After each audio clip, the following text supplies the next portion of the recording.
The part I can't forget is the sound. A soft crackling in the dark, like fire eating something dry. But there was no flame, no match, no smoke. Just my grandmother's old Bible turning black on its own, page by page. I still don't fully understand what I saw that night. My name is Daniel. I grew up in a small village in southwest Nigeria. My grandmother kept a very old Bible that she never let anyone touch. She told us it was from her own grandmother, and she warned us that it was not a normal book. She didn't explain what she meant. She just said we should respect it. When she died, everyone was too afraid to take the Bible. My mother left it on the little wooden table in Grandma's room. No one slept there again. Months passed. The room gathered dust. People in the family started saying strange things.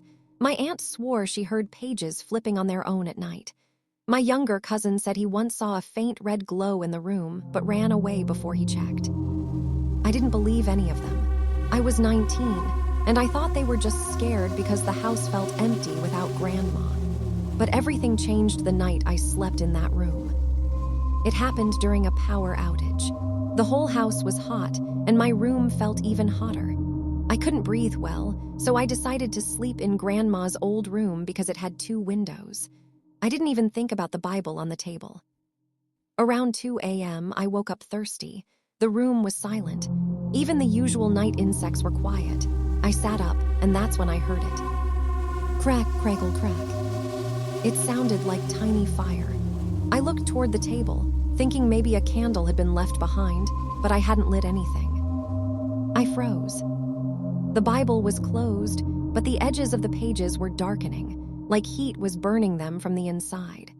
The book started making soft popping sounds, as if something hot was trapped inside it. There was still no flame. I stood up, breathing fast. I thought maybe my eyes were playing tricks, so I stepped closer.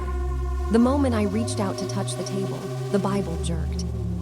The whole book moved. It didn't fall. It didn't slide. It jumped a little, like something inside it had pushed outward. I stumbled back so fast, I hit my foot on the corner of the bed.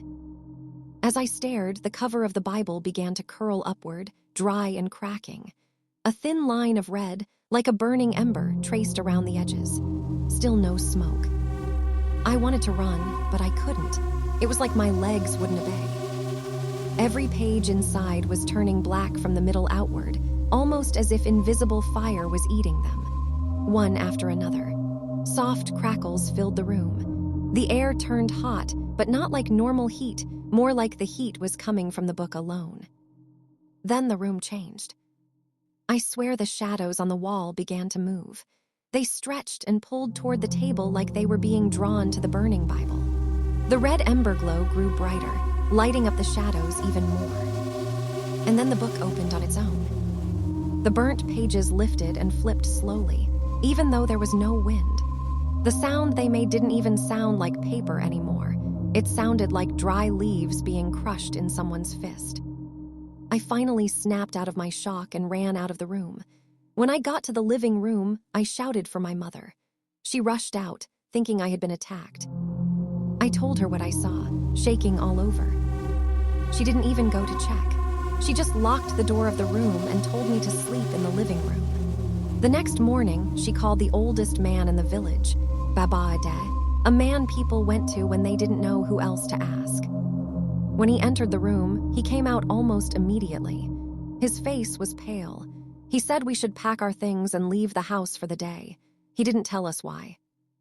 When we returned in the evening, the room smelled like old iron and burnt cloth. The Bible was gone. The table had a perfect dark mark in the shape of the book. Baba Ade said the only thing he would tell us was this: some things burn because they are evil. Some things burn because they cannot carry the truth anymore. Don't speak of this again. We didn't. Until now. Sometimes at night, when the power goes out and everything is quiet, I still hear that soft crackling in my head. And I wonder if the Bible really burned itself, or if something inside it was finally let out. I hope I never find out.